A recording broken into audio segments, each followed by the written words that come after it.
Quand tu démarres une saison, tu as souvent un groupe, mais pas encore une équipe. Des joueuses et des joueurs qui se connaissent à peine, des rôles flous, des attentes différentes. Et toi, tu es au milieu de tout ça, tu cherches à construire quelque chose de cohérent, et des fois, c'est franchement la galère. Tu bosses tes séances, tu cherches à poser un cadre. Mais si ton cadre est flou, si les liens entre les joueurs et joueuses ne sont pas solides, alors tout repose sur toi. Et franchement, ça tient pas hyper longtemps. Alors j'ai créé ce module « Construire les contours de ton équipe ». C'est un extrait de la formation complète qui accompagne mon nouveau livre. Je voulais te le partager ici et gratuitement parce que pour moi, c'est la base de tout. Dedans, je te montre ce dont les joueurs ont réellement besoin pour s'engager, comment poser un cadre clair et juste qui tient dans le temps, comment faire émerger des valeurs collectives et comment créer une vraie dynamique d'équipe. Parce que je me dis que tu auras peut-être un peu de temps cet été pour te poser, regarder la vidéo et commencer à construire la suite ou le début de ton aventure. Si tu veux aller plus loin, le livre et les 10 heures de vidéos de formation qui l'accompagnent sont disponibles ici, ou ici, je sais pas trop où YouTube va le mettre en fait. Et j'ai aussi ouvert un canal Telegram privé où je vais te proposer de télécharger les documents vierges que j'utiliserai pour les outils de la formation. Je te mets tous les liens dans la description au cas où.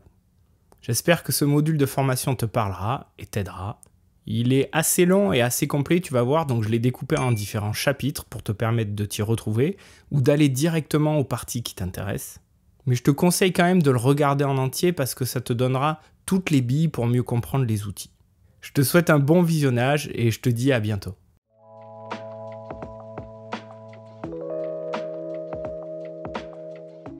On va commencer par les bases. Donc je vais te parler forcément de l'équipe, de toi l'entraîneur et des valeurs qui vont lier les deux. L'équipe, comme je te le disais précédemment, quand les joueurs arrivent, en fait, ce sont des individus, des personnes qui ont uniquement un truc en commun, c'est de vouloir faire du handball. Après, si l'équipe a un vécu, par exemple dans d'autres catégories, tu vas récupérer l'équipe qui a été créée précédemment, plus son vécu. Du coup, si tu veux, ce qui peut arriver par exemple, c'est que tu as un mélange de première année et de deuxième année, et tu vas faire se heurter déjà deux générations, deux groupes au sein de l'équipe qui ont des vécus différents, et effectivement deux vécus. Un exemple flagrant, et compliqué à gérer, si on n'y fait pas attention, c'est par exemple tes deuxième années, moins de 11 on va dire, qui ont vécu une finale, qui passent en moins de 13, qui ont gagné une finale par exemple, qui passent en moins de 13, et tes moins de 13 qui ont joué le championnat à un bon niveau, mais qui n'ont rien gagné.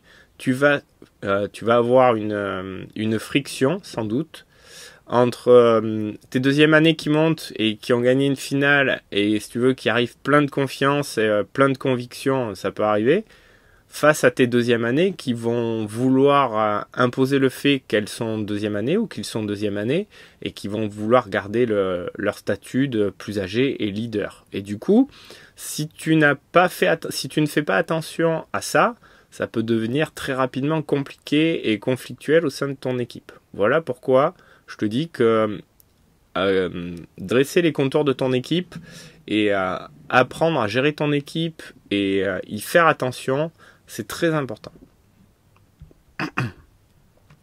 Donc, quand tu récupères ton équipe, on va partir du simple, on imagine que ton équipe est vierge.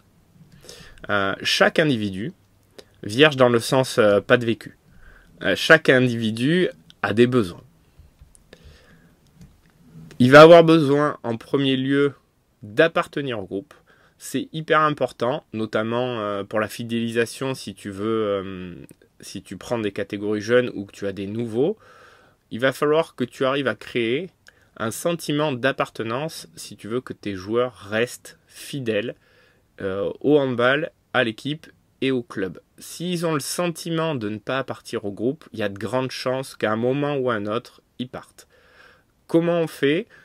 Tout simplement, on donne des rôles, on donne des statuts, des rôles, ça va être sur le terrain par exemple, capitaine, leader, gérer des choses, on y reviendra après dans les outils, mais donner un rôle et des statuts. Le deuxième point, c'est de trouver des éléments d'identification. Ton équipe, par exemple, l'élément d'identification principal au club, c'est le maillot et le short. Tu vois, qui sont relatifs à ton équipe. Mais tu peux aller beaucoup plus loin de ça. Il y a des clubs, par exemple, qui distribuent des maillots d'échauffement logotés. Ça, c'est des éléments d'identification. Tu peux aussi aller sur une manière de jouer. Une manière de jouer particulière va faire que les joueurs et les joueuses vont le ressentir et ils vont s'identifier à la manière de jouer. L'exemple au football qui parle à beaucoup de monde, à l'époque, c'est Barcelone. Barcelone a une manière de jouer, peu importe qu'on aime ou qu'on n'aime pas. Si tu veux, ça crée un élément d'identification. Le Barça a une manière de jouer particulière. On s'identifie à ce jeu. J'imagine quand on est dans l'équipe. C'est un peu pareil si tu as un projet de jeu particulier. Un autre élément, ça va être, moi par exemple cette saison, je suis parti sur un truc particulier qui est de mettre des chaussettes un peu fantasy, rigolotes. C'est la mode un peu. Et du coup, on a créé des choses autour de ça. Et du coup, quand les filles jouent, elles n'ont pas une tenue, entre guillemets, avec les chaussettes blanches du club, machin et tout. Elles mettent des chaussettes drôles. Et c'est pareil pour les entraîneurs, tu vois. C'est un de nos éléments d'identification. Tu peux en trouver plein. Il y a un club par chez moi, par exemple, l'élément d'identification, c'était de mettre un béret. Voilà, il y a plein de choses.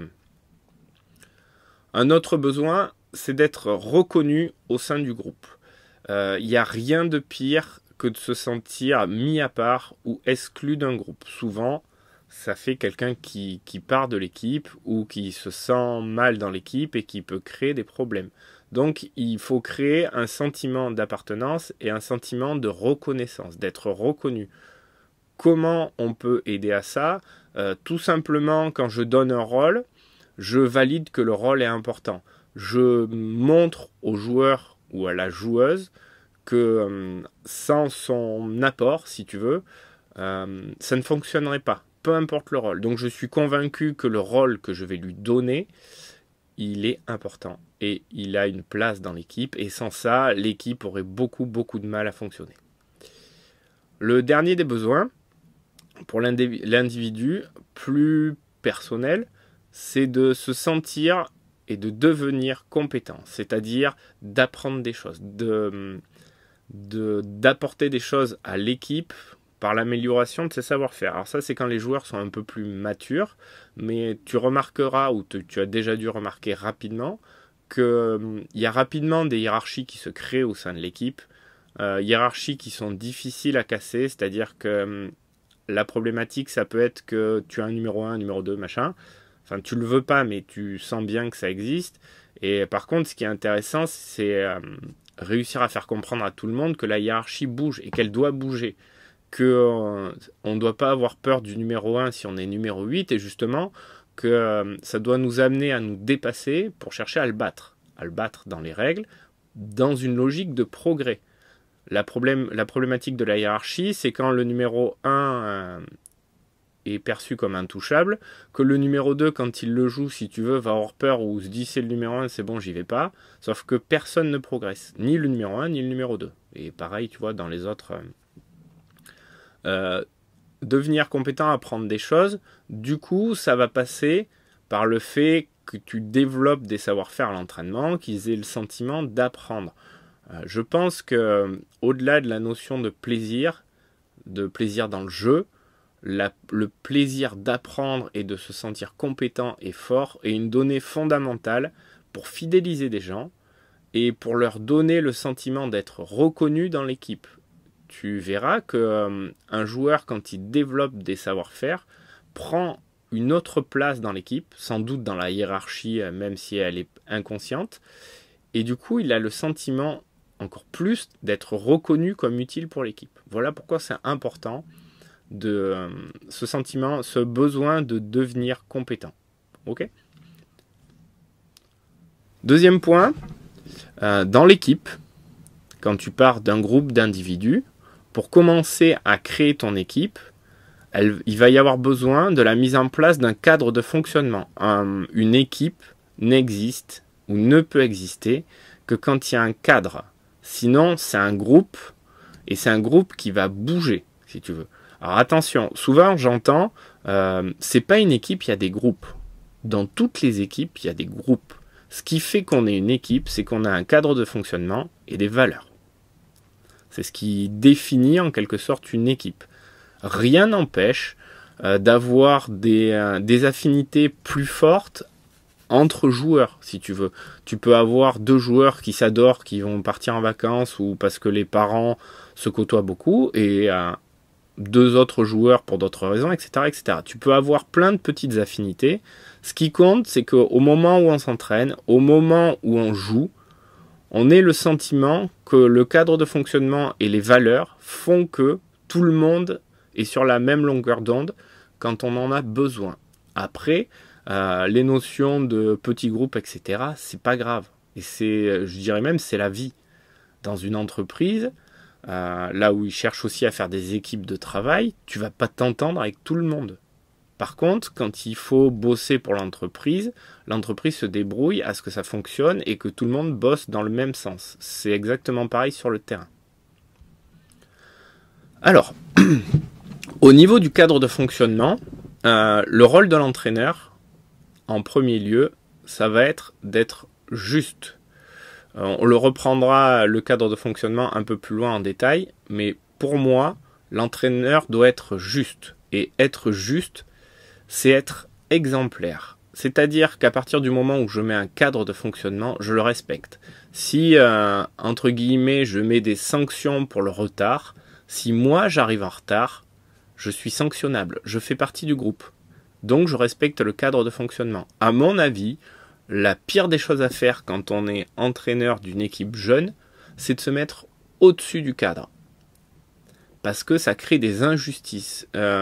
C'est pas rare, vous verrez, si vous ne le faites pas, vous sanctionnez des joueurs qui arrivent en retard, et les joueurs vont vous dire, une fois vous arrivez en retard, tu arrives en retard, et ils vont te dire que toi aussi tu dois faire les choses. Si tu as le malheur, je pense, de te positionner au-dessus, tu fais une belle erreur, parce que tu montres à tout le monde que tu fixes des règles que tu ne respectes pas. Voilà. J'avais lu un truc dans un livre qui disait que tu ne peux fixer une règle qu'à partir du moment où tu es sûr de la respecter. En gros, tu peux pas dire, l'exemple de mémoire, c'était une maman qui allait voir une sorte de guide, un maître Bouddha, je sais plus, parce que elle voulait qu'il dise à son enfant qu'il arrête de manger du sucre parce que c'était pas bon pour sa santé. Et il lui dit de revenir une semaine plus tard. La semaine plus tard, il lui annonce de ne pas manger de sucre. Et la maman, curieuse, retourne le voir tout seul et lui demande pourquoi avoir attendu une semaine. Et le guide, le Bouddha, lui explique qu'il ne pouvait pas lui dire avant, parce qu'avant il mangeait du sucre. Donc il a arrêté pendant une semaine et il devenait légitime pour le dire. Tu vois, c'est un peu ça l'idée. Tu ne peux pas, si tu sais que tu as des problèmes de retard, règle tes problèmes de retard avant de demander à tes joueurs d'être à l'heure. Ok ? Mais surtout, ne fixe pas des règles que tu ne vas pas respecter. Sinon, tu vas créer de l'injustice. Et l'injustice, c'est jamais bon dans un cadre de fonctionnement. Parce que ça crée une hiérarchie malsaine. Ensuite, il faut faire attention à ce que tu dis et ce que tu fais. Parce que ça envoie des messages un peu... je t'ai noté, dire ou faire égale passif. Faut toujours qu'il y ait une action avec. Il faut surtout pas rester passif. Si tu dis... tu vas voir une joueuse par exemple avant un match et tu lui dis écoute, je te trouve un peu moins bonne en ce moment, qu'est-ce que tu as, je trouve que tu es moins performante, moi je suis derrière toi, tu vois, et tu cherches à la remobiliser. Le match d'après, elle est un peu moins performante en première mi-temps, tu la sors parce que c'est ton cadre de fonctionnement de managerat, et tu la fais rentrer en deuxième, elle marque 2 buts, tu la sors. Là, tu crées une injustice parce qu'il y a quelque chose de différent, d'opposé presque entre ce que tu as dit et ce que tu as fait. Tu lui dis « je veux t'aider, je pense que tu vas revenir, tu es importante pour l'équipe, j'aimerais bien que tu rejoues à ton niveau », sauf que quand elle le fait, tu la sors. Tu vois, donc tu recrées encore une fois une injustice qui va poser un problème. Soit elle est capable de venir te dire que tu t'es trompé et il vaut mieux que tu avoues que tu t'es trompé, soit elle va pas le faire et ça va créer une frustration qui va être latente et qui peut devenir un problème. Donc attention à tout ça. Être juste, dès que tu dis quelque chose, à mon avis, peu importe que ce soit des garçons ou des filles, peu importe l'âge, il faut que tu le fasses. Ok ? Sinon, ne dis rien. Si tu n'es pas sûr de pouvoir mettre une action sur ton dire, ne dis rien. Un point rapide, confrontation et conflit. Quand il y a un problème, ce genre de problème par exemple, il faut t'appuyer sur les faits et il faut t'appuyer sur le cadre que tu vas mettre en place. On reviendra sur le cadre avec les outils. Pas d'émotion, pas de truc a fait ça, je trouve ça injuste, etc. Les faits. Effectivement, j'ai cherché à te booster. Je voulais que tu retrouves ton niveau. Je t'ai fait rentrer, tu as marqué 2 buts et je t'ai fait sortir. C'était une belle erreur. Écoute, j'étais pris un peu dans les émotions du match. J'y ferai attention. Le deuxième point, le cadre. Tu as un joueur qui arrive en retard. Il trouve injuste d'être sanctionné. Tu reposes le cadre. Écoute, tout le monde respecte ce cadre-là. Vous l'avez décidé en début de saison. Pourquoi toi tu ne le respecterais pas? Ok? Et pareil, les faits. Les faits, c'est on a fixé ce cadre-là ensemble. Le deuxième élément liant de l'équipe sont les valeurs. Pour moi, c'est un repère. Les valeurs, par exemple, de combativité, d'exigence, etc. C'est un repère. C'est-à-dire que quand les joueurs ou les joueuses sortent des valeurs, on le rappelle. Ou on l'utilise, moi je l'utilise tout le temps. C'est-à-dire que en séance, si on a décidé qu'on était combatif, je le rappelle quand il y a les joueurs et les joueuses ne le sont pas. C'est notre repère, c'est notre guide, c'est ce qui va lier l'équipe et qui va lui donner une identité qui lui est propre. Ça sert à rien de dire à tes joueurs ou joueuses je veux que vous soyez des guerrières si en match et à chaque entraînement tu ne leur fais pas vivre. Ok, des petites situations, quand il y a un duel, si la valeur que tu prônes ou que elle cherche à avoir, c'est d'être des guerrières, il faut qu'à chaque duel, tu sentes qu'il y ait de la combativité et que ça transpire, quoi. Et si c'est pas le cas, tu rappelles. Ok ? C'est un repère et un guide. Il faut pas l'oublier. Et ça permet de, je le redis encore une fois, ça permet à ton équipe de vivre, de se construire. Dernier point, plus personnel, j'utilise beaucoup l'autonomie cadrée. Alors, ça peut paraître un peu paradoxal de donner de l'autonomie tout en la cadrant. Voilà. J'utilise un peu le principe de l'élastique. Je trouve que c'est assez parlant. Voilà. Je te le mets en pleine page. En gros, tu imagines un piquet et le trait noir, c'est un élastique. Là, c'est des joueurs. Là, en bleu, c'est le cadre de fonctionnement de ton équipe. Arriver à l'heure, être combatif, machin, tu vois, tout ce genre de choses. L'idée, c'est que moi, je juge que par exemple, tu as des joueurs qui vont jamais tester le cadre. Ça arrive, éducation, culture, etc. Ou tout simplement personnalité, ils savent pourquoi ils sont là. Ils iront jamais au bord du cadre. Tu as des joueurs qui vont frôler le cadre. Par exemple, tu mets une règle d'horaire. Tu dis qu'il faut arriver, par exemple, avec des moins de 15, moins de 18, tu veux qu'il soit là 15 minutes avant la séance. Lui, là, il va arriver 16 minutes avant la séance. Des fois 15, tu vois, il va vraiment être au ras. Moi, je pense que tant qu'il est dans le cadre, il est dans le cadre. Ouais, c'est sûr, ce serait mieux qu'il arrive avant. Il y a tous les autres, ils arrivent bien avant. Ouais, c'est sûr, ce serait mieux parce qu'il vivrait un peu plus de temps avec les autres, etc., etc. Mais mon cadre, c'est 15 minutes avant. Je me permets de lui dire, tu vois, ce serait bien que tu arrives avant parce que y a tous tes amis ou tes copines qui sont là, vous passez un bon moment. Après, je comprends que tu as d'autres choses à faire. Je te le souffle. Après, moi, je suis OK avec ça. Je t'ai demandé d'arriver 15 minutes avant. Tu es toujours 16 minutes avant. Voilà. Par contre, celui qui enfreint la règle, tu vois, le cadre, lui, il arrive 5 minutes avant. Là, il doit y avoir un rappel du cadre. Tu vois, l'élastique est tendu. Lui, il va repartir sur un cadre très strict. C'est-à-dire que soit il suit le cadre, soit il va être sanctionné. Soit je vais trouver un moyen de lui faire comprendre que ça peut pas se passer comme ça. Je l'annonce devant le groupe. Par exemple, si tu continues à être en retard, je peux pas te faire jouer. Vis-à-vis de l'équipe, tu vois, ça le fait pas. T'envoies le message de moi, j'ai envie d'avoir plus de droits que mes coéquipiers. Or, dans une équipe, tu as des droits et tu as des choses à respecter. Et ça, tu ne le respectes pas. On n'a pas mis beaucoup de choses dans le cadre, c'est important, ça tu ne le respectes pas, donc pour moi, à l'heure actuelle, tu ne fais pas partie de l'équipe. Donc là, le cadre, il va être strict et rigide. Pour lui, il ne le sera pas. Il y a un cadre établi, donné avant pour l'équipe avec 5 points, là, il y aura 5 points. Lui, il va avoir beaucoup plus de points à respecter s'il veut retrouver l'équipe, et il va avoir un cadre très strict.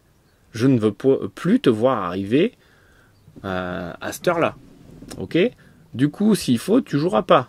Du coup, moi, j'ai moyen confiance en toi. Du coup, je vais peut-être te rajouter des trucs à respecter. Tu vois ? Après, chacun gère comme il veut. Mais je trouve que c'est assez visuel et ça fait comprendre les choses. Il y a personne au-dessus des lois. Autre élément, imaginons dans ton équipe que des droitières. Et en fait, c'est parfois une erreur. Tu as une bonne joueuse qui te dit moi j'ai des difficultés à jouer à droite, ok, et puis tu vas lui dire à cette joueuse là qui est gentille et qui respecte tout, tu vas jouer à droite, sauf que elle aussi tu sens bien que c'est difficile à droite, et puis elle aussi tu vas lui dire tu vas jouer à droite, et celle-là tu lui dis que elle jouera pas à droite parce qu'elle t'a dit qu'elle aimait pas, puis tu l'aimes bien, puis c'est une bonne joueuse, puis tu as envie de la garder. Sauf que tu l'as fait sortir du cadre vis-à-vis des autres. Faut faire attention à ne pas, pareil que tout à l'heure, donner des droits à une joueuse que les autres n'ont pas. Pourquoi est-ce que cette joueuse-là, elle a le droit de ne pas jouer à droite, et ces joueuses-là, elles sont obligées d'y aller? Tu crées des injustices. C'est exactement pareil que le cadre. Le cadre, ça doit être le même pour tout le monde. Sinon, injustice, frustration, problème dans l'équipe. On n'a pas de droitière. Ça fait chier tout le monde, de jouer à arrière droite. Tout le monde va y passer. Même toi. Même si tu n'as pas envie, parce que c'est le cas pour les autres. Ok ?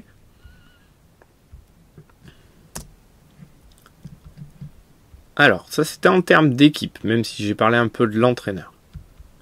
L'entraîneur vis-à-vis des joueurs, ce qui peut se passer, c'est quand le chef est là, tout se passe bien en séance. Alors, juste, c'est vraiment des bases. Il faut faire attention à cette sensation que quand tu es là, tout le monde s'entraîne correctement pour plusieurs raisons. Tu n'es pas sûr, quand tu as le dos tourné, que ça se passe si bien que ça.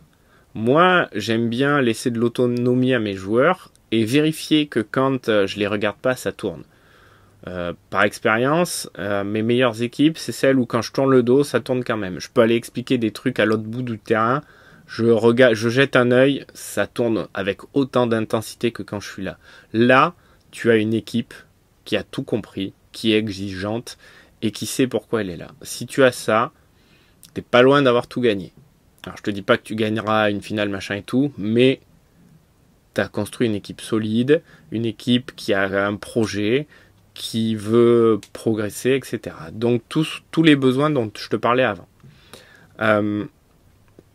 Le deuxième problème de ça en séance, c'est pas anodin, je te l'ai noté en séance, c'est attention, ça peut bien se passer en séance et mal se passer entre guillemets autour de la séance. Il faut être hyper attentif à ça et essayer de régler et d'anticiper les problèmes. Personnellement, j'y arrive et des fois je n'y arrive pas. Par exemple, j'ai eu une joueuse qui a été plus ou moins mise à l'écart par les autres quand il y a eu les détections parce que elle avait une bonne place dans la hiérarchie, faisait partie du groupe des 3 leaders et en fait j'ai l'impression, enfin même je suis sûr qu'un papa s'est débrouillé pour la faire exclure du groupe et pour y mettre sa fille. Alors ma stratégie, ça a été de beaucoup aider cette joueuse. Pourquoi ? Parce que elle avait un projet identifié haut niveau, qu'elle en avait les qualités, les capacités, et j'ai expliqué aussi à sa maman que, alors oui, c'était dur, que si j'agissais trop, je pouvais augmenter le conflit et augmenter la mise à l'écart, mais que par contre, je remarquais que ça la nourrissait parce que elle s'entraînait plus dur, plus. Et l'autre point, c'est que, à mon avis, même si j'y connais pas grand-chose, que ça pouvait se reproduire plus tard et que tout ce qu'elle allait vivre là, ça allait être une base, une expérience forte et que par contre, je l'accompagnerai autant que je peux. Bilan des courses. Cette joueuse continue son chemin. Je pense qu'elle est bien lancée. On n'a pas encore les résultats du pôle, par exemple, Excellence, tu vois. Mais le groupe l'a réintégrée. Et par contre, elle a pris une avance monstrueuse et elle a vécu une expérience d'exclusion injuste et elle a su trouver les ressources. Donc je me dis que si ça se repasse plus tard, elle aura vécu ça. Voilà, mais attention à tout se passe bien en séance. Essaye d'observer tout le temps les choses et d'essayer de les calmer avant. La cohésion tactique. Il peut arriver que dans ton équipe, les joueurs ne s'apprécient pas. Il faut que tu arrives. Un autre élément important pour la création d'une équipe, c'est l'objectif. Pourquoi on est là tous ensemble ? Moi, j'ai déjà eu des équipes, en gros, avec des joueurs qui ne s'entendaient pas du tout en dehors du terrain. Par contre, quand on était à l'entraînement et quand on était en match, ça se voyait pas. Pourquoi ? Parce qu'ils avaient réussi à construire un objectif commun qui était d'accéder à une finale et de la gagner. Et que, si tu veux, quand ils mettaient un pied sur le terrain, il y a tout qui disparaissait et on était l'équipe et on jouait pour l'objectif. Je vais être sincère, c'est pas agréable à vivre. C'est difficile. Et encore, je te le dis, en séance, c'était aussi valable. On mettait un pied en séance, on était là pour s'entraîner. C'est pas rigolo, si tu veux, quand tu fais les trucs d'après-match, avant-match, ou des stages ou quoi. Ça peut arriver. Du coup, pense à ça. Ton équipe va aussi se lier autour de valeurs, mais aussi autour d'un objectif que eux vont devoir choisir, ou que tu vas leur donner, et partager avec eux. Ensuite, il y a ce que j'appelle la cohésion stratégique.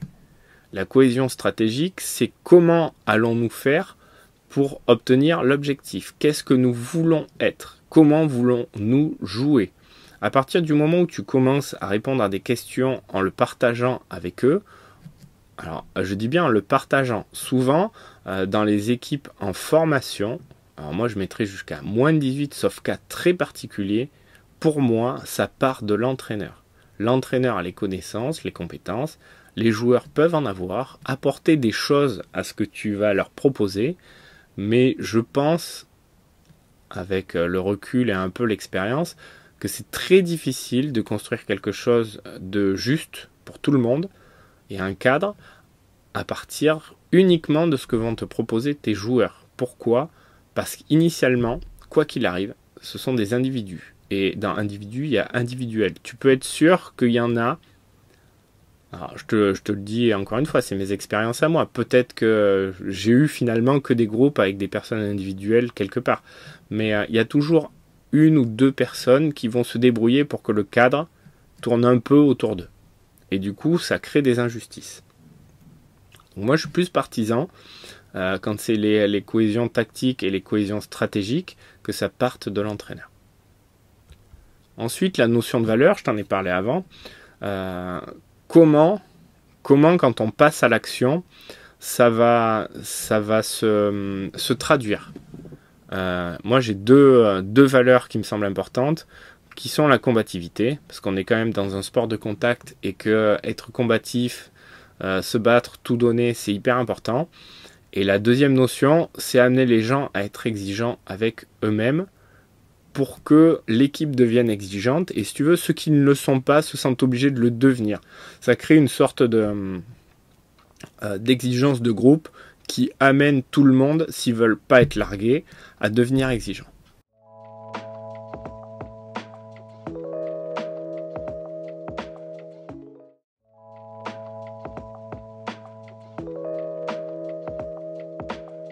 Nous passons maintenant aux outils. Alors, le premier, ce sont les attentes de l'entraîneur. C'est quelque chose que je faisais pas avant, à tort, parce que j'étais pas clair avec ce que j'attendais de mes joueurs et en contrepartie ce qu'ils pouvaient attendre de moi. Voilà. Donc je te présente l'outil et je vais t'expliquer un peu comment ça marche et quel est l'intérêt. Voilà. Selon vous, quels comportements et valeurs sont importantes pour entraîner dans les meilleures conditions possibles et apprendre tes joueurs? Pour faire apprendre tes joueurs. En gros, il va falloir hiérarchiser les comportements et valeurs selon leur importance. Donc ça, je vais te montrer après exactement comment moi je fais. Pour moi, il en faut 4 au maximum pour éviter l'impression de perte de liberté et faciliter la mémorisation. Si tu en as 3, c'est encore mieux. Au-delà, c'est beaucoup trop. Pour aller plus loin, vous pouvez remplir le tableau ci-dessous qui vous permettra d'ancrer vos attentes et d'être capable de les justifier. Donc voilà le tableau vierge.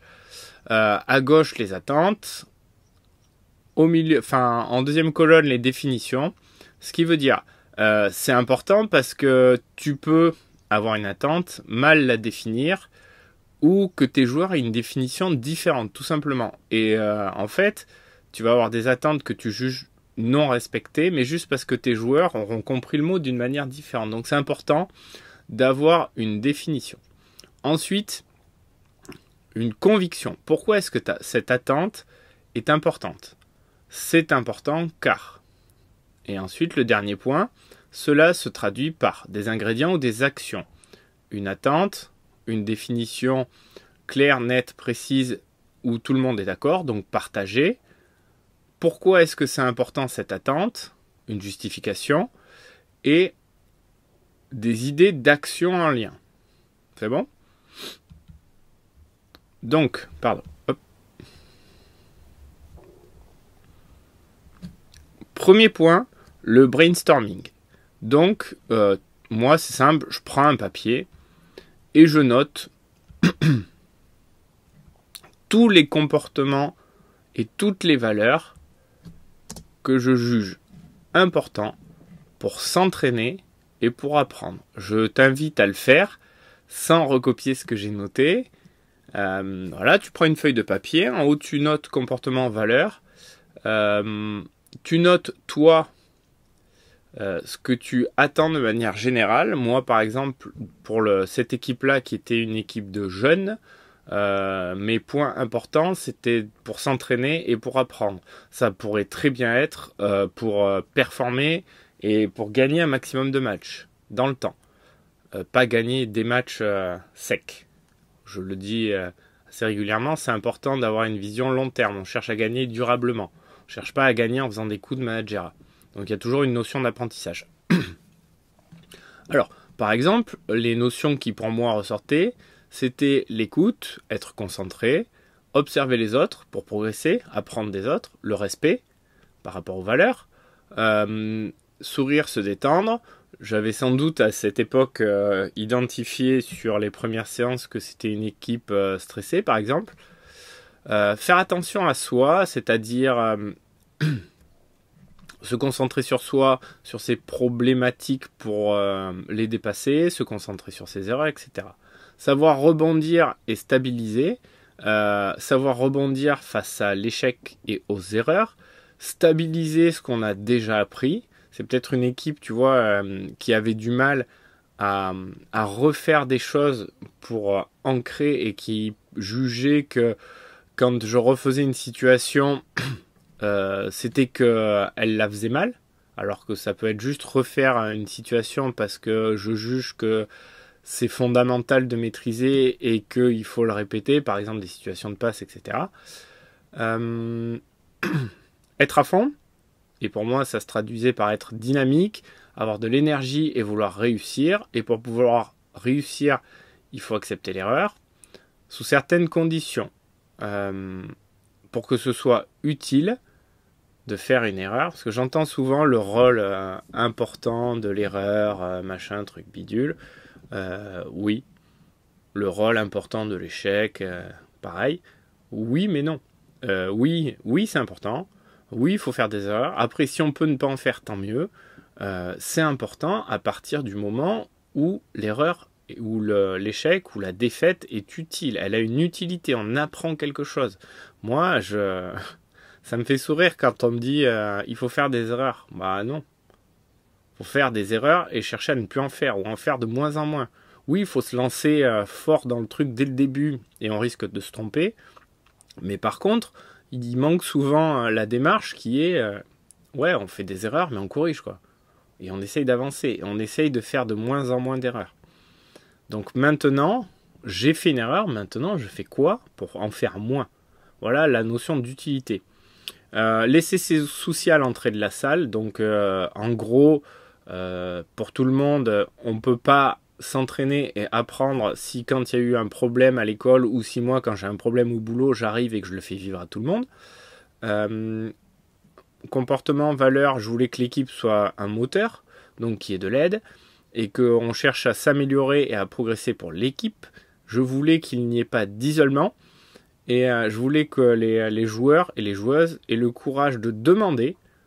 Par exemple, quand tu fais des groupes de 2, il y en a toujours un ou deux, et c'est les mêmes qui n'osent pas demander aux autres. Moi, je voulais une équipe qui ait le courage de demander aux autres, de changer les groupes régulièrement, et qui cherche à s'intégrer. C'est-à-dire, souvent, ceux qui ont tendance à rester de côté, c'est aussi ceux qui ont du mal à s'intégrer, à vous faire l'effort d'aller vers les autres parce qu'ils ont peur, parce qu'ils n'ont pas le courage, voilà.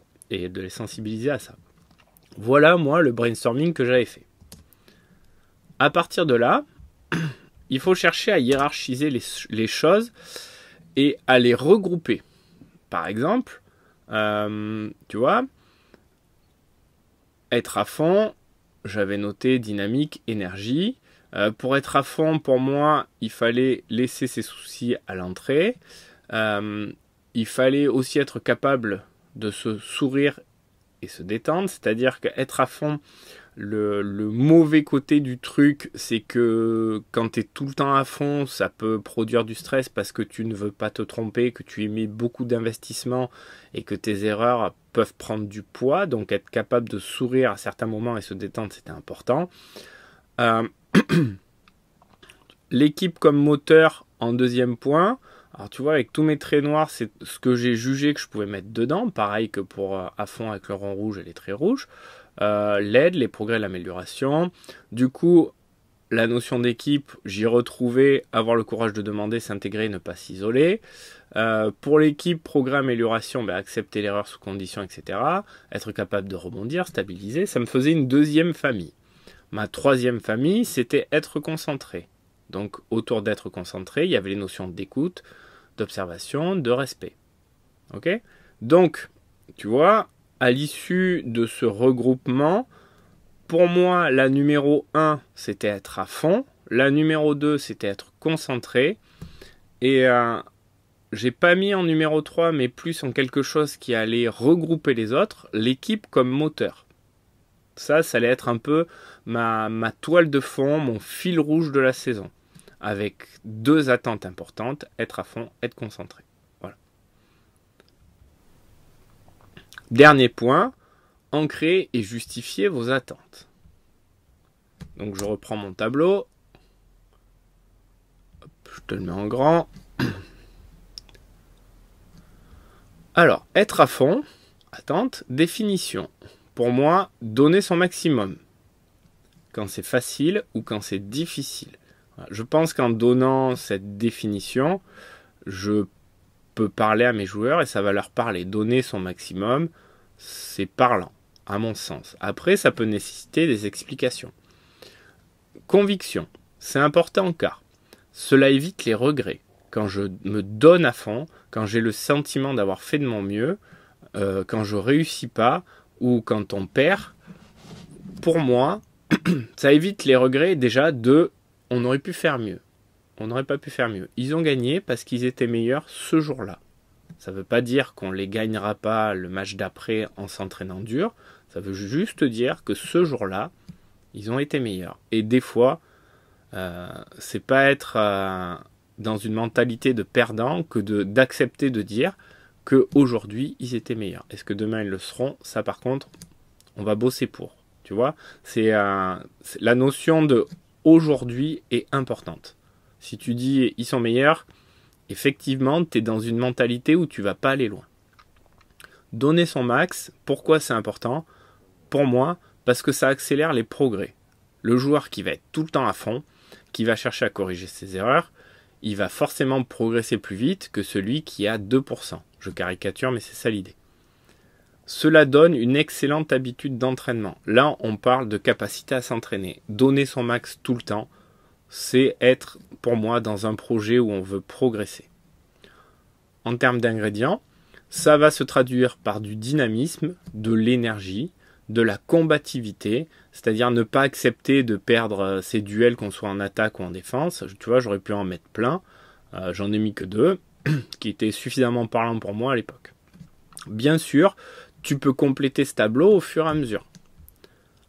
Deuxième attente, être concentré. Définition, je suis là. Je suis là, ça veut dire que quand quelqu'un me parle, j'ai mon regard dirigé vers lui, je l'écoute, etc., etc. Deuxième chose, je mets le focus sur ce qu'il y a à faire. Je suis centré. Alors ça nécessite plus d'explications. Mettre le focus, ça veut dire que je suis totalement concentré sur l'action à réaliser. Quand mon entraîneur me donne une consigne, je ne suis concentré que sur ça. Je ne suis pas concentré sur ce qui se passe dans les gradins, sur ce qui s'est passé avant, sur tout ça. Je suis concentré sur le maintenant et ce que j'ai à faire. Conviction, pourquoi c'est important? Cela fait gagner du temps. Si je suis concentré, par exemple, mon entraîneur n'a pas besoin de répéter 10 fois la même consigne parce que dès le début, je l'ai écoutée, je l'ai comprise. Alors ça peut arriver que je n'arrive pas à faire mais que j'ai compris.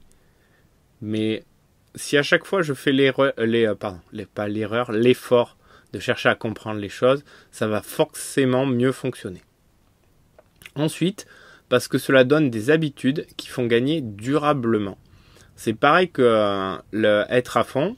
Si je suis habitué à être concentré, en match, quand on va me passer une consigne et que je suis habitué à être concentré, je vais capter la consigne et je vais le faire de suite. Ou du moins, je vais avoir la capacité, la chance de pouvoir le faire.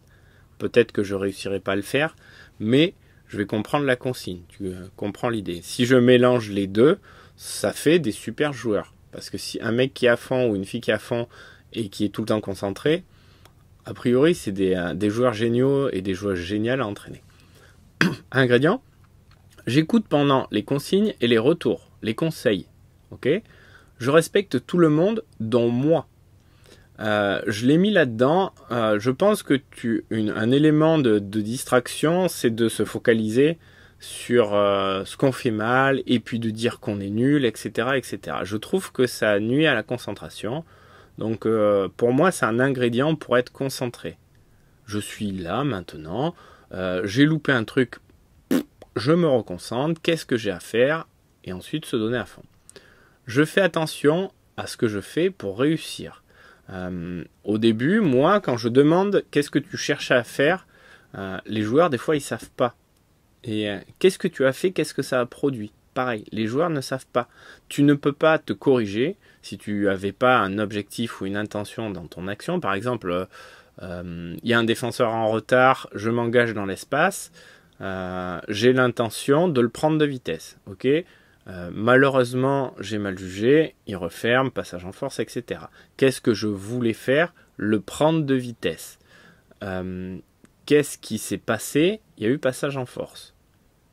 Qu'est-ce que je dois améliorer? Je dois améliorer, soit il me reste encore des ressources pour accélérer et je dois le prendre de vitesse, ou passer mon bras, ou tourner les épaules pour réussir, soit je dois être capable de juger de sa distance et de sa vitesse et de me dire, hop, là il va arriver trop vite, je le prends à contre-pied.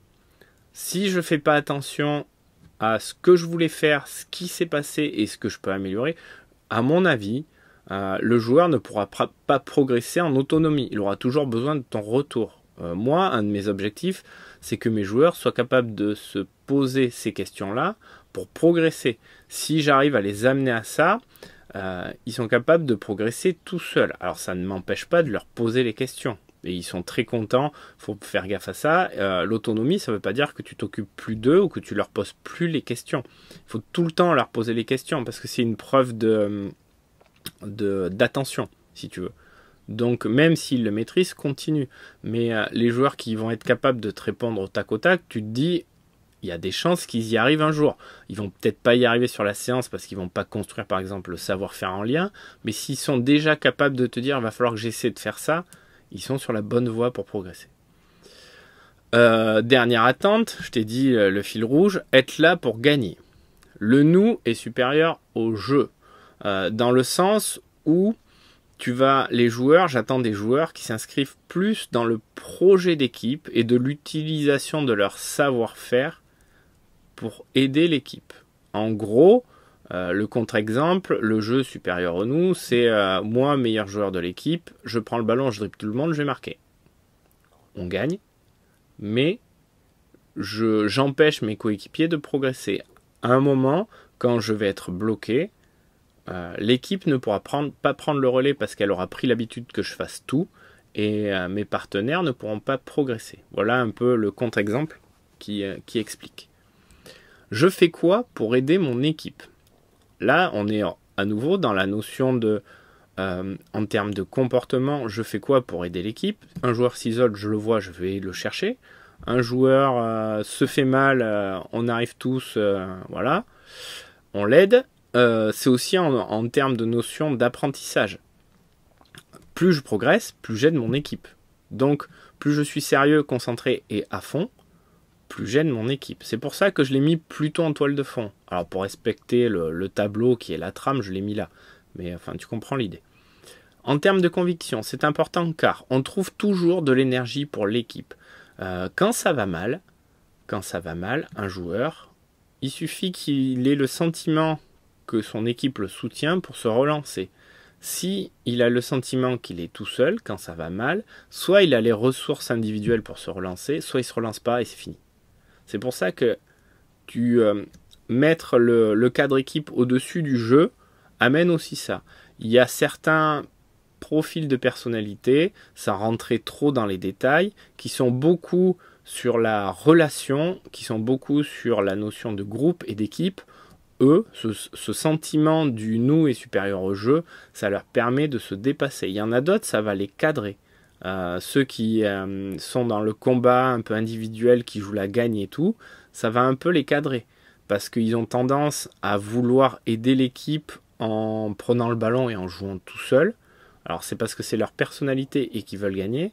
Ça va les cadrer dans le sens où ils vont commencer à comprendre au fil du temps que l'équipe peut les aider, que s'ils ne jouent pas tout seuls d'entrée et qu'ils l'utilisent à des moments stratégiques, ils vont être en réussite. Ça leur permet de se faire oublier, si tu veux, s'ils marquent les 4-5 premiers buts, par exemple. Et après, ils redonnent la main à l'équipe. Ils peuvent recommencer à marquer à la fin et ça permet à l'équipe de gagner plus souvent. C'est des notions importantes. Et du coup, l'autre conviction, c'est important car l'équipe nous la rend. Tout ce qu'on donne à l'équipe nous le rend souvent. Si je suis au service de l'équipe, quand j'ai un problème, si ça marche bien, que ça fonctionne bien, ce que je te disais avant, l'équipe va être là pour m'aider. Si je ne suis pas là pour l'équipe, il y a des chances que l'équipe ne me le rende pas. Ou si l'équipe est bienveillante, elle me le rendra. Mais elle ne me le rendra pas tout le temps. Parce qu'au bout d'un moment, elle va se dire, c'est bon, nous on fait que l'aider, mais lui ou elle fait rien pour nous. Tu vois, donc c'est important de comprendre ça. Les ingrédients, être dans une démarche de progrès, donc ce qui rejoint ce que je t'ai dit avant, avoir la volonté de s'intégrer. Tu ne peux être là pour l'équipe que si tu as envie d'y être. Donc on revient aux notions d'appartenance, de rôle, etc. qu'il va falloir développer et trouver sa place et son rôle. En contrepartie, l'entraîneur s'engage. Lui aussi à être à fond. Par exemple, être à fond, pour moi, entraîneur, c'est préparer toutes les séances à fond. S'il y a besoin de faire un bilan individuel de chaque joueur, ce qui prend énormément de temps, je le fais. Tu vois, etc. Après, chacun met des notions, mais être à fond, pour moi, et en étant exemplaire, ça va être ça. Donner des sourires. Ils vont être à fond et ils vont être concentrés. Donner des sourires, être bienveillant de temps en temps, pas tout le temps pour pas que ça parte en vrille, entre guillemets. Mais c'est aussi ça, être à fond, c'est-à-dire donner la bonne énergie. Et je te le disais avant, toutes les séances sont préparées. Tu peux pas être à fond, à mon sens, si tu arrives avec un bout de papier, avec l'équipe, il y a 3 joueurs notés dessus, et puis ta séance, ça se résume à un jeu d'échauffement, un 3 contre 3 et un 4 contre 4. Alors, ça peut, si tu veux, c'est pour moi, tu peux pas être à fond s'il y a que ça noté sur ta fiche de situation. Tu commences à être à fond quand il y a des attendus, quand tu réfléchis à des choses, mais après chacun à son niveau. Mais à minima, pour moi, une bonne séance, c'est une séance déjà où tes joueurs vont pas reproduire tout le temps les mêmes choses d'une séance sur l'autre, et vont pas vivre tout le temps les mêmes choses. Être surpris, sentir que ton entraîneur il cherche des choses pour te faire progresser, pour moi, c'est un entraîneur qui est à fond. Avoir des attendus d'équipe, des attendus individuels, c'est être à fond. Ça veut pas dire que tu écris un recto verso. Ça veut dire que tu penses et tu réfléchis les choses. Et que tu es là aussi pour tes joueurs. Donc ça varie, ça change. Tu leur permets de rester motivés. Être concentré à 100% sur l'équipe et les joueurs. C'est-à-dire, il n'y a pas de jeu. Alors des fois, il y a un jeu, quand, si tu veux, tu sens que tu es là pour ton équipe, mais que l'équipe te le rend pas. Mais il faut pas en abuser. Il faut être capable de le dire, mais faut pas en abuser. Dernier point, alors attends, hop, je sors ça. Aider chacun à progresser, faire respecter le cadre, être juste et donner des solutions. Voilà ce que c'est pour moi, être là pour l'équipe et en contrepartie, ce que je m'engage à faire. Aider chacun à progresser, je te le disais avant, c'est avoir des attendus individuels. Il y a des attendus collectifs pour le projet de jeu, moi quand je bosse, et il y a des attendus individuels selon les personnalités. Par exemple, il va y avoir entre guillemets, des obstacles mentaux à franchir, des blocages, etc. Donc je ne vais pas parler de la même manière à chaque joueuse. Pardon. Il y a des attendus en termes de savoir-faire pour les progrès. Qu'est-ce que je vais dire à une joueuse, tu vois, qui est performante sur les duels, comment je vais la corriger différemment qu'une joueuse qui a besoin de développer son tir de loin. C'est pareil pour les postes. Qu'est-ce que je vais dire à une ailière et qu'est-ce que je vais dire à une arrière. J'essaye de penser ça aussi individuellement. Faire respecter le cadre, être juste. Pour moi, c'est faire partie de l'équipe. Je t'en ai parlé avant. On n'est pas au-dessus, on n'est pas en dessous, on est dans l'équipe. Et donner des solutions, ça ressemble un peu à aider chacun à progresser. Je ne laisse pas de joueuse sur le côté avec un problème. Tu as un problème, alors peut-être que je vais moins te faire jouer sur le moment en match, mais tu peux être sûr qu'à la séance d'après, je vais chercher des solutions et te les donner pour que ça n'arrive plus.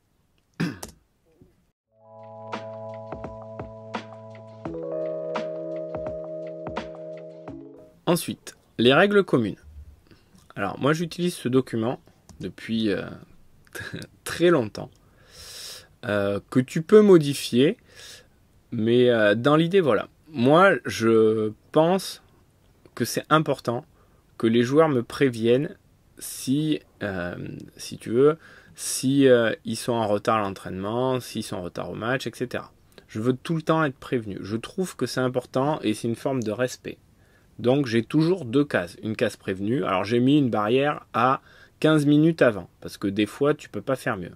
Ça veut pas dire que si je suis prévenu 5 minutes avant, parce que je sais pas, si je juge que c'est justifié, ça me dérange pas. Et ensuite, il y a la case non prévenue. Selon l'âge du groupe, son vécu, soit je mets tu vois, tout est rempli, retard à l'entraînement, retard au match, et les joueurs peuvent ajouter des choses. Soit je laisse vierge, et je laisse tout vierge, et je file le papier aux joueuses et aux joueurs, et je leur dis voilà, là vous allez construire vos règles communes d'équipe, vous mettez ce que vous voulez. Par contre, la consigne, c'est que la sanction, ce qu'ils vont choisir de mettre là, doit être moins fort que ce qu'ils vont choisir de mettre là. Parce que à partir du moment où tu préviens, bon, c'est chiant quand il y a quelqu'un qui arrive en retard à l'entraînement, mais quand tu es prévenu, ça l'est moins que quand tu n'es pas prévenu. Donc voilà, à l'époque, ce qu'ils avaient décidé de faire. Par exemple, pour un retard à l'entraînement, il y avait un saut par minute. Tu vois, pour un non prévenu, il y avait un tour de terrain par minute, ce qui est beaucoup plus chaud. Retard au match perd autant de minutes que le retard, même si tu as prévenu. Par exemple, tu arrives à un retard de 5 minutes, tu louperas les 5 premières minutes du match. Retard au match non prévenu, tu ne joues pas le premier tiers-temps. Alors tu vois, c'est eux qui avaient décidé. S'ils arrivent, par exemple, ton tiers-temps dure 12 minutes et qu'ils arrivaient 15 minutes, celle-là devenait moins pire que celle-là. Alors après, à toi de voir, de t'arranger. Moi, j'ai tendance à suivre le cadre une fois qu'il est fixé. Absence à l'entraînement, avoir pour le match. Avoir pour le match, ça veut dire que si tu juges qu'il faut être présent une fois par semaine, avoir pour le match, ça veut dire que tu le soumets au groupe. Ne joue pas le match. Et tu vois, la dernière règle, parce que je te laisserai la fiche remplie et la fiche vierge, oublie des ballons de match par l'entraîneur. Vu que je fais partie du groupe, si j'oublie, parce qu'il y a des oublis de tenue, si j'oublie moi les ballons, je fais 30 pompes devant tout le monde. Alors ça amuse beaucoup les parents, donc je t'avoue, moi j'essaie de le faire devant les joueurs mais sans les parents, mais je le respecte par contre. Depuis peu de temps, j'ai ajouté le nombre d'entraînements à faire pour faire le match. Pourquoi ? Parce que chez nous on s'entraîne pas mal, on a 2 séances en équipe, dans la plupart des catégories qui font de la compète, et souvent il y a une 3e séance qui est optionnelle. Du coup, par exemple, moi avec les moins de 13, cette année, le nombre d'entraînements à faire pour faire le match était 2. En sachant que tu as accès à 3 séances. Donc même si tu es malade ou quoi, si tu es malade sur une séance, tu peux te rattraper sur la 3e. Tu vois, tu avais le droit, tu n'étais pas obligé de faire les 2 collectives. Même si j'ai dit aux joueuses, c'est quand même mieux si vous faites les 2 collectives et pas l'optionnel, qui est développement des savoir-faire individuels. Alors, comme tout outil, il a des avantages et des inconvénients. Le principal inconvénient que j'ai remarqué, c'est surtout dans retard à l'entraînement. Au début, c'était moi qui notais. Il fallait faire autant de tours de terrain. Tu vois, le tour de terrain par minute de retard, en fait, c'était même quand c'était prévenu. Dans les groupes qui sont jeunes, pas matures, et qui n'ont pas forcément le projet d'apprendre, j'avais remarqué, ça m'arrivait, et j'avais pas compris au départ pourquoi, le joueur ou la joueuse arrivait, je le voyais en fait, arrivait dans le sas, et il repartait. Et j'avais pas compris pourquoi. Donc j'étais allé parler aux parents, et du coup je m'étais renseigné aussi dans l'équipe, et en fait le gamin jugeait la sanction, si tu veux, trop dur, ou c'était dur pour lui d'accepter de faire des tours de terrain, donc il préférait ne pas faire le match que se soumettre à la sanction du groupe. Donc attention à celle-là, il faut que ce soit pas entre guillemets traumatisant par rapport au niveau de maturité, au niveau de projet du joueur ou de la joueuse. Voilà ce que le désavantage que j'ai eu. Sinon, globalement, à partir du moment où c'est mis, Le gros avantage, c'est que alors les parents râlent parce que les gamins mettent la pression pour jamais arriver en retard, ce qui est plutôt une bonne chose, parce que souvent, bon, les enfants arrivent en retard, des fois c'est de leur fait, mais rarement. Donc en fait, ils responsabilisent aussi leurs parents.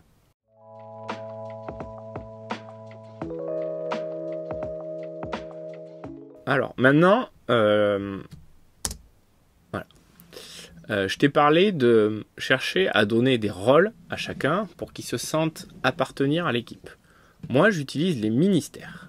C'est hyper simple. J'ai des ministres. Chaque ministre a des rôles.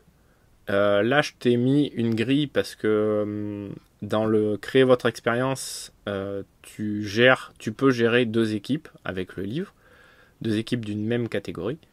Et ensuite, j'ai choisi des thématiques. Par exemple, mon ministre de la musique, son rôle, c'est de créer le CD d'avant-match. Et à l'époque, on écoutait aussi de la musique pendant l'entraînement. Donc, après, on s'arrange. C'est-à-dire que nous, on était obligé, par exemple, d'avoir un CD. Je comprends que tous les parents ou les enfants qui étaient responsables de ça ne puissent pas avoir la musique et n'aient pas le graveur de CD. Donc ça, c'est moi qui m'en étais chargé. Par contre, il m'avait donné la playlist. Et s'ils veulent changer et tout, c'est les ministres de la musique qui s'en occupent. Ensuite, j'avais mis ministre de la mode, assurer le style de l'équipe. C'est-à-dire qu'ils pouvaient choisir, par exemple, alors là c'est entièrement libre, d'arriver tous en blanc tel jour, tous en bleu tel jour, etc. Deuxième point, créer des modes. Je t'en ai parlé avant, moi j'avais lancé la mode des chaussettes, mais eux aussi peuvent créer des modes. Moi j'avais une joueuse par exemple qui avait vu avec sa maman, ils avaient acheté des gros chouchous bleus, notre couleur c'est bleu, pour toute l'équipe. Et du coup ils avaient un peu créé cette mode au sein des groupes. Ministre de la communication. Si tes joueurs sont assez âgés, nous on a des newsletters, tu vois, où il faut faire des petits résumés de match, mais tu peux le mettre en place maintenant sur les réseaux sociaux. Mon ministre de la communication, il doit rédiger l'article du résumé de match. Et il doit prendre la photo d'après-match, qu'il doit m'envoyer. Comme ça, moi je l'envoie sur les réseaux sociaux, il est responsable de ça. Le ministre de l'Intérieur, relations dans le groupe. Et faire remonter les infos à l'entraîneur. Il y a quelqu'un qui s'isole, il y a quelqu'un qui va pas bien, c'est lui qui doit le repérer, et c'est lui qui doit y aller. Tu vois, bon, je te laisserai découvrir.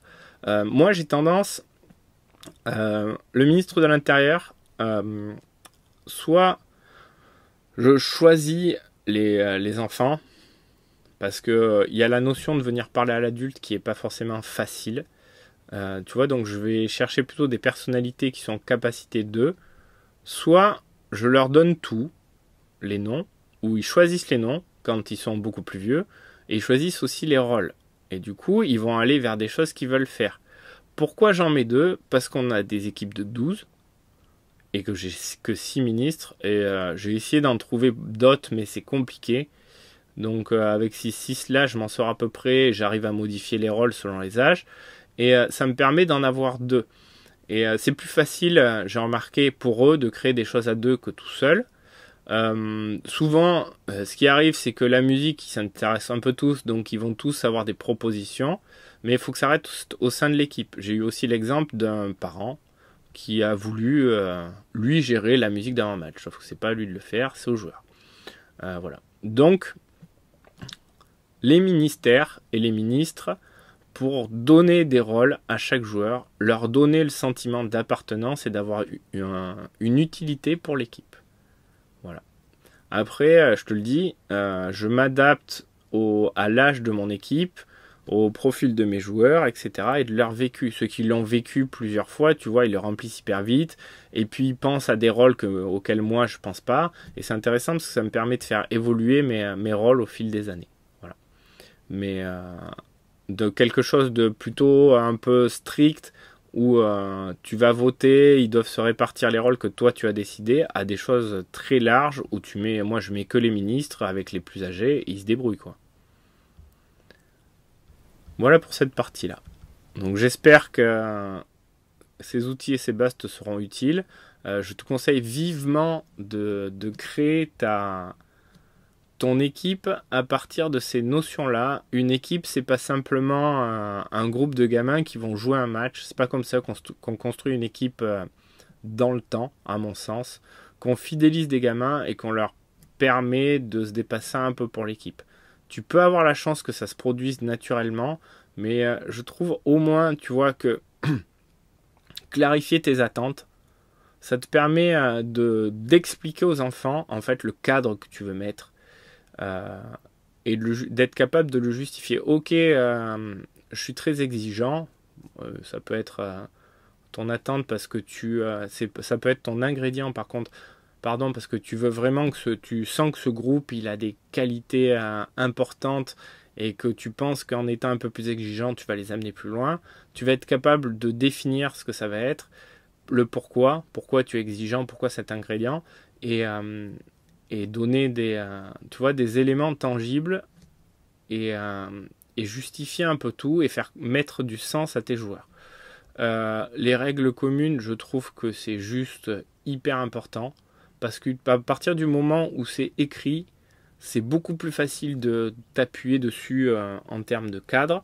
Et comme je te le disais, ça a des influences aussi sur le cercle extérieur, notamment des parents.